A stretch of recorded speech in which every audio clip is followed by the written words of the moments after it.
We bring in our friend Sam Kahn Jr. here on the Lewis Automotive Group hotline. College football for The Athletic. Sam, before we get on some of the stuff that broke last week, it is National Odometer Day. We've had our listeners texting in. I'm currently at 181,000. Colton, what did you say? You were at 40? Newer car, so about 30. Okay, 30.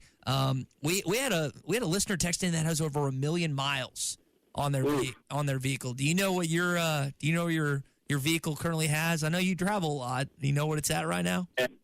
Yeah, that's my goal is to get to. Well, I don't know if I have a goal to get to 1 million. My goal is to get to at least 200, 300,000. I have a Camry that I've had for 13 years, almost 14 years, and I've got over 180,000 on that. And drove a lot in my time covering recruiting and covering college football around the state of Texas. I have driven that vehicle less just because we also have a family SUV that's a little bit more amenable to having 2 kids and a dog. So that the Camry still gets used, but it's not used as frequently and as much because whenever we have any family trips going on, we got to pile everybody into the 4Runner. So, but yeah, even that one's got almost 150. So we got a lot of miles on our vehicle. You know, Sam, I don't know if you were listening earlier, but my Camry literally has 181,000 miles on it. So we're virtually identical. Mine was, I guess, purchased it was in 2017. It was purchased in 2019. So we're about,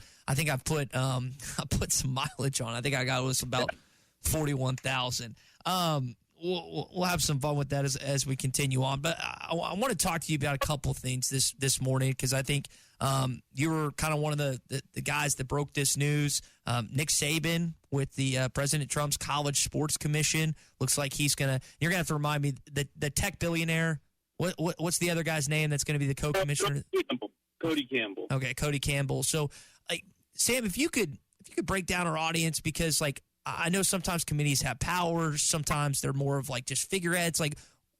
Based on what you've been able to attain and understand, what kind of power are Nick Saban and Campbell going to have with college sports if this thing keeps progressing in the way it's going? Yeah, I think that's the hard part to figure out, right? Because everything that we've seen in terms of changes at the college sports level, a lot of it has been enacted by the court. And so my big question for this commission is I think having Nick Saban and Cody Campbell as co-chairs is a smart move because they're two guys who are really well-versed in what the day-to-day looks like. Obviously, Nick Saban is the head coach and his time in the SEC and being at Alabama and LSU, he knows exactly what it looks like on a day-to-day basis. On the flip side, Cody Campbell, who we know is a billionaire in the oil and gas industry, but he is a former Texas Tech player, and he is the co-founder of the collective that Texas Tech has, which, by the way, has helped spearhead the number 1 transfer portal class in the country this year. So Cody Campbell has been intimately involved in cutting checks to players, making sure that Texas Tech's roster is where it needs to be. So he, too, also has that real-world, day-to-day perspective of what it's really like on the ground now. But what actions they take and what they try to do to reform college sports, will it stand up to any kind of litigation? Because that's what we're obviously dealing with now with the House settlement we're trying to get approval on a House settlement that'll limit litigation on 3 of those cases.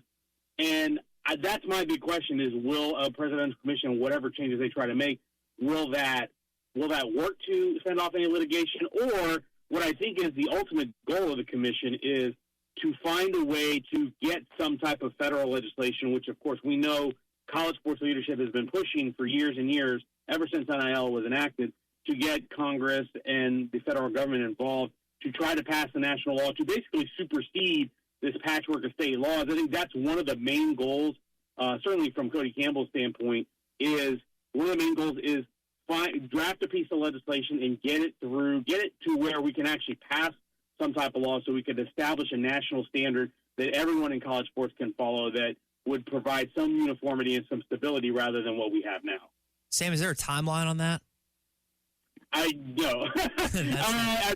As we all know, trying to pass a law and trying to get those things done, I would say it would take a lot of time. Okay. There would be the message I've gotten is it's going to take a lot of work. Obviously, the Presidential Commission hasn't even been fully announced yet. Like that, we're still waiting on that to be announced to also know who will be a part of it. But I think it's something they're going to have to dig their heels in. I don't anticipate it's something that's going to happen in the next month or two. I think it's something that's going to take some real time and some real effort on both sides of the aisle to get this thing going. We're talking with Sam Conn Jr., college football for The Athletic here on the Lewis Automotive Group hotline.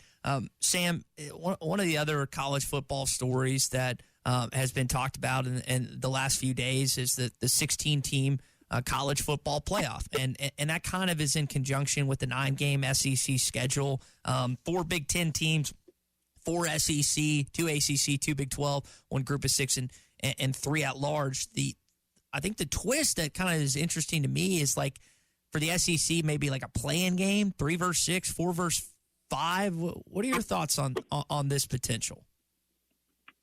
I will say, just generally, I'm not a huge fan of multiple bids for conferences in general. I know that's probably where we're headed. Me personally, I like just every conference getting one automatic bid and then just having everyone else be at large. I don't think there's anything wrong with that. That said, if we do go this route and we do have 4 SEC bids and 4 Big Ten bids, the idea of remaking championship weekend, I think, is an appealing one because I do think that championship weekend has become de-emphasized. And I'm sure anybody who went to the Georgia-Texas SEC championship game would attest to that the atmosphere was not the same. It was not as vibrant when you consider that both teams were pretty much in. They were pretty much considered in. So if you're able to recreate some excitement and put some drama into it by making these play-in games, so to speak, I think it's not a bad idea. I think it would help regenerate some excitement around it. I do think that it could be a little bit flawed just because you will have played an entire SEC schedule, and if you finish third place in the conference and then now all of a sudden you're not getting one of those bids because you lost in this little mini tournament, I would feel pretty upset if I was a third place team in the SEC. Because I feel like if you're a third place team in the SEC and the SEC gets 4 bids, you should get one. So I think it's a really good idea in terms of, hey, let's think of some creative different ways to attack this. But I do think it's got some flaws. 9-game SEC schedule hurts Arkansas. I don't think there's a fan. I don't think there's anyone within that athletics department, player. It's not good for this program. But for others, it's, I mean, not that it like kills it or anything, but it's not as much as a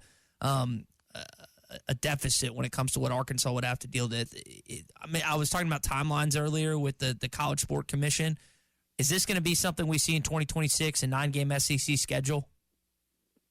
I think the 9-game SEC schedule will be essentially in conjunction with the playoff revision. So I would be surprised if we didn't have something by 26, because that's when the playoff format was going to be changed. And we've got one more year of the playoff as it's currently constructed, and then whatever the leadership decides on from a playoff perspective will lead to that change to 26. So once that change happens, and I do think if you are a conference that's going to get multiple automatic bids, you absolutely should be playing as many conference games as possible. I think all the conferences that have 12-plus members should be playing 9 conference games. I think that makes sense. Pac-12 did it for years.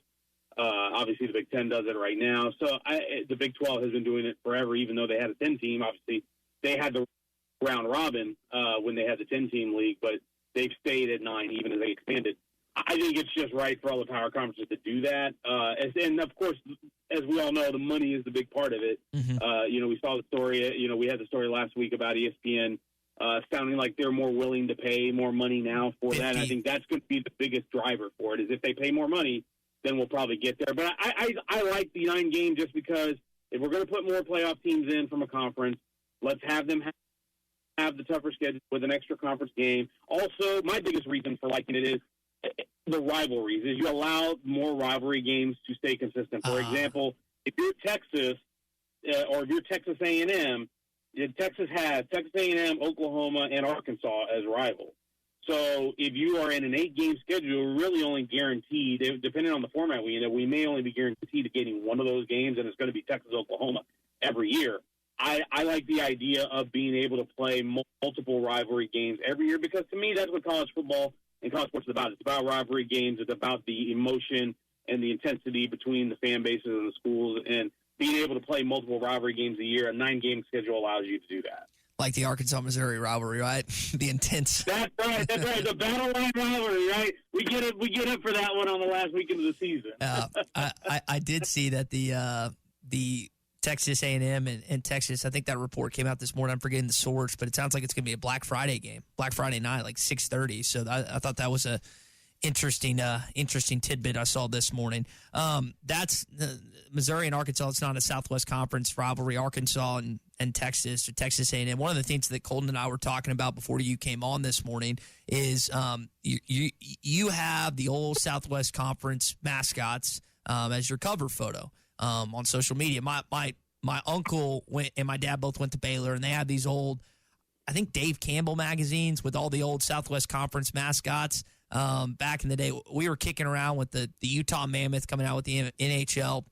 Her favorite mascot. Sam, what is the best mascot? High school, professional, college? Like, what, in your opinion, what's the best mascot you've come across in your years covering college football? Oh my gosh, that's a really tough one. Gosh, well, I mean, I'm a University of Houston grad, right? So I have to go with my alma mater, the Cougars, right? There are few things fiercer than a Cougar, so I'm definitely biased in that regard. But I mean, there's so many great ones. I will tell you that when you talk about that old Southwest Conference photo, the family portrait that I have on my Twitter header, I do like a lot of those old school logos that we see. Yeah. I'll tell you one of my favorite ones from the old Southwest Conference was the old Sailor Bear. It's the Baylor Bear with the sailor hat on it. Yeah. That is one of my absolute favorites. And any if you put a sailor hat on any mascot and make it the old style, like 70s, 80s graphic, I feel like that's a winner no matter what. I saw plenty of those on the LSU Tiger this weekend when I was in Baton Rouge, so I get it from that standpoint. We have a sweater hog. That's pretty good. Yeah, the sweater hog's is my personal favorite. That's a good point, Colton. Sam Conn Jr., again, our guest, Lewis Automotive Hotline. He covers college football for The Athletic. Sam, I want to ask you a question or two about Arkansas before we let you go. A lot of new quarterbacks in the Southeastern Conference this year. A lot of guys have either transferred out or moved on to the National Football League. Taylor Green's one of the few starters back this season. Is he a Garrett Nussmeier? Probably not. But what expectations do you have for him and Coach Petrino in year 2 of the SEC? Yeah, I think pretty high just because you're the second year with your same offensive coordinator, your same offense. And I've always thought highly of Taylor Green's talent. He was a guy from down here in the state of Texas, a Texas high school quarterback, really talented guy. I remember when he was a recruit, watching him at camp down here in Houston. I didn't know who he was. I met him, and I saw, who's this really, really tall young man who's really long. And I watched him throw the next day, and you could tell he had the skills that you want as a next-level college quarterback, and obviously did well at Boise State and had a really good year at Arkansas last year. I think he's, upperclassman, a guy who's seen it all, who's been around, and has the skills from an arm strength standpoint, from a mobility standpoint, really, I think fits what Bobby Petrino wants to do. Mm-hmm. I think being in the second year together with him, you really got to like the potential there. I like him as a player. I've always liked him as a prospect, and having a returning quarterback is a definite advantage. There's a lot of teams, like you said, in this conference are going to be first-year full-time starters. As talented as we think Arch Manning or DJ Lagway is, they are, but they are still going to have some growing pains to go through. Taylor Green has gone through all that. And I think that's an edge for Arkansas. Sam, who has the hottest seat in the conference head coach-wise this year? I think it's got to be Brent Venables. Oklahoma is not used to being a mediocre program. They've won 6 games, and you barely made a bowl 2 of the last 3 years. Mm-hmm. That's the first time that's happened since in this century. Okay? The last time that they had win totals as low as they've had in the last 3 years was John Blake here in the late 1990s. This is an all-in year for them, and you can tell by the way they've treated the offseason. They went and hired a GM in Jim Nagy. Mm-hmm. They went and got John Mateer, the transfer quarterback from Wazoo. They got Jay Knott, the running back from Cal. They've loaded up in the portal to restock that roster, and it's clear the sense of urgency is there because they have got to be a lot better than they were last year. And I know it's the SEC. I know it's a tougher conference than what they've been playing in the Big 12. But this is an Oklahoma program that has won 7 national championships in its history. This is not a program that's used to being mediocre or average. And they have got to, in my opinion, win 9 or 10 games this year But Venables, to me, I think is on the hottest seat coming in. I wish Arkansas would have played them in years 1 or 2 of them being in this league because I don't know how long they're going to be down. But, Sam, before we let you go, to just kind of go off that question, because we kicked it around this weekend in Baton Rouge a little bit, is Oklahoma in today's age of college football in the Southeastern Conference still a top 10 job? I mean, you referenced their national championships there, different kind of area now that they're playing in the South. And not that they weren't doing that in Big 12 and everything, but just a different part. Is it still a top 10 job in college football? Ooh, that's a great question. I don't think it's a top 5 job at this point.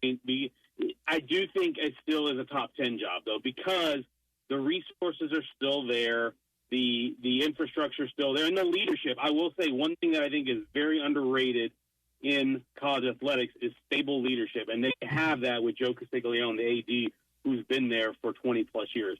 He is one of the most respected ADs in the business, very accomplished, very level-headed. And look at them, and then that move they made when I talked about Jim Nagy, that was an athletic department move. That wasn't necessarily a hire made by Brent Venables. Brent Venables was included in that, but that was a vision and something done by Joe Castiglione and his staff. And I think having that is important. The part where I think you can fluctuate on where it ranks is what do they have from an NIL standpoint, and do they have the resources they need to go get players? They clearly do have some because they were able to get Mateer, they were able to get Jaden Knott, they were able to get some others. So, but are they going to be able to play at the level of your Texases and your Oregons and your Ohio States and even kind of crazy to say at Texas Tech, the way that they spin? Because I think that's what it takes a little bit at this level now is in the NIL and the rest of your era, you're going to be able to have to spin to win. Can Oklahoma spin at that level? They clearly can't spin. Can they spin at that level? I don't know. So I still do think, yes, it is a top 10 job, probably on the lower half of that top 10, but I still do think it's a really appealing gig in the SEC era. Sam Conn Jr., college football for the Athletics. Sam, we appreciate you making some time with us this morning. It was good to catch up at the end of last week, and good stuff on all things college football. Thanks so much. Y'all take care. BetOnline is the world's most trusted betting platform and your number one source for all your sports betting action. Baseball season is in full swing and we're into the NBA and NHL playoffs, and BetOnline has more ways to stay in on the action with the latest odds, news, and scores, even live in-game betting while the games are being played. With the largest selection of odds on everything from the MLB, NBA, NHL, and UFC, BetOnline remains the best online source for all your sports wagering information. In between games, head over to the BetOnline Casino with all the top Vegas-style games, including poker and live casino. BetOnline, the game starts here.